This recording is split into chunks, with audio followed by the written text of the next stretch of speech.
সামাজিক যোগাযোগ মাধ্যমে ঢাকা বিশ্ববিদ্যালয়ের ছাত্রীকে কুরুচিপূর্ণ ভাষায় আক্রমণ ও হুমকি দেওয়ার ঘটনায় ঢাকা বিশ্ববিদ্যালয়ের সমাজবিজ্ঞান বিভাগের শিক্ষার্থী আলী হোসেনকে বিশ্ববিদ্যালয় থেকে 6 মাসের জন্য বহিষ্কার করা হয়েছে।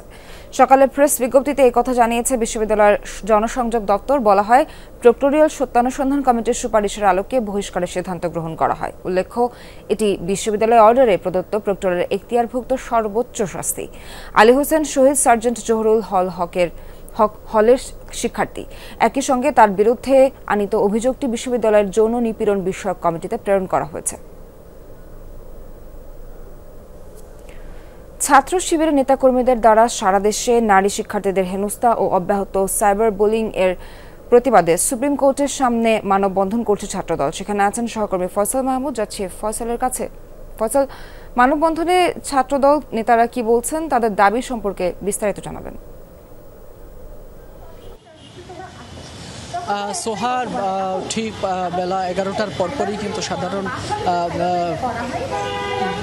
কেন্দ্রীয় যে ছাত্রদল রয়েছে, ছাত্রদলের নারী সদস্যদের উদ্যোগে জাতীয় সুপ্রিম কোর্টের সামনেই মানববন্ধনের আয়োজন করেছে ছাত্রদলের নারী নেত্রীরা। সেখানে যোগ দিয়েছেন কেন্দ্রীয় ছাত্রদলের সভাপতি রাকিবুল ইসলাম রাকিব, এছাড়াও যোগ দিয়েছেন সাধারণ সম্পাদক নাসিরউদ্দিন নাসির।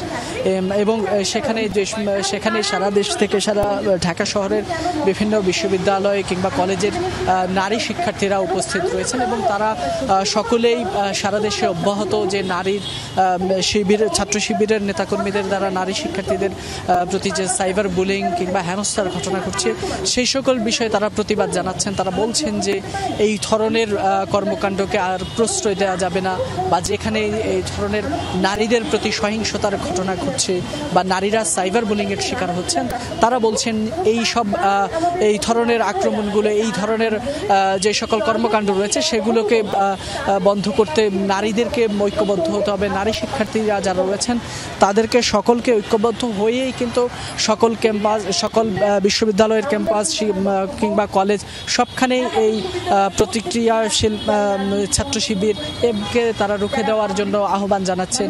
এর পাশাপাশি তারা বলছেন, যারা আপনি জানেন যে ডাকসু নির্বাচনকে কেন্দ্র করে হাইকোর্টে রিট হওয়ার পরে রিটকারীর বিরুদ্ধে যে গণধর্ষণের যে হুমকি এসেছে তার বিরুদ্ধেও তারা সোচ্চার হচ্ছেন এবং তারা বলছেন যে ঢাকা বিশ্ববিদ্যালয়ের প্রশাসন যথাযথ পদক্ষেপ এখনো নিচ্ছেন না।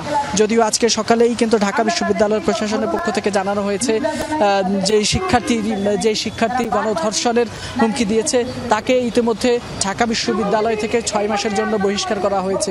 যদিও এখানে যে সকল ছাত্র দলের নেত্রীরা রয়েছেন তারা বলছেন যে এই ধরনের হুমকির পরে মাত্র 6 মাসের জন্য নিষেধাজ্ঞা সেটি কোনোভাবেই কাম্য না। তারা বলছেন যে এই শাস্তি আরও দৃশ্যমান হতে হবে, যাতে পরবর্তীতে আর কোনো শিক্ষার্থী বা আর কোনো সাধারণ মানুষ যাতে কোনোভাবে নারীদের প্রতি হেনস্থা না করতে পারে, নারীদের বুলিং করতে না পারে, নারীদেরকে এভাবে অপদস্থ করতে না পারে, না সাহস পায়।